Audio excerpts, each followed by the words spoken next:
बात खूबसूरत मुंबई की हो तो जिक्र इस बात का भी होगा कि यह शहर दूर से देखने में मुनफरिद शनाख्त रखता है, लेकिन यहाँ आलूदगी की वजह से न सिर्फ इंसानों को खतरा है बल्कि चरिंद परिंद भी इस आलूदगी का शिकार हैं। ताज़ा हवा और सेहतमंद फ़िज़ा बनाने के लिए बीएमसी ने शजरकारी के लिए दरख्वास्त की थी कि शहर में दरख्तों की हिफाजत की जाए और ज़्यादा से ज़्यादा दरख्त लगाए जाएं। मुंबई शहर में पेड़ों का सरेआम कत्ल हो रहा है और इस पर प्रशासन कार्रवाई करने की बजाय हाथ पे हाथ धरे बैठा है। लेकिन बीएमसी से महज चंद कदम के फासले पर हतात्मा चौक के पास मौजूद 50 बरस पुराने उन दरख्तों को देखकर ये सवाल उठ रहा होगा कि आखिर ये सरसब्ज़ो शादाब दरख्त सूखते क्यों जा रहे हैं।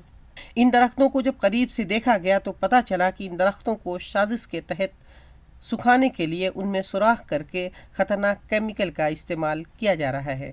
मशहूर ब्रांड ज़ारा के उस शोरूम के सामने मौजूद ये दरख्त कभी ऐसे नहीं हुआ करते थे, लेकिन शोरूम की शान में ये दरख्त अच्छे नहीं लग रहे थे, इसलिए केमिकल के ज़रिए इन्हें सुखा दिया गया। और अभी ताज़ा मामला मुंबई के फोर्ट इलाके में ज़ारा शोरूम के सामने है। यहाँ 2 बड़े पेड़ों को ड्रिल मशीन द्वारा छेद करके उसमें किसी तरह का केमिकल डाल के मारा गया है। और चौंकाने वाली बात यह है कि ये दोनों पेड़ पुलिस चौकी से महज 100 मीटर की दूरी पर है और इस इलाके में 24 घंटे सीसीटीवी से निगरानी रखी जाती है।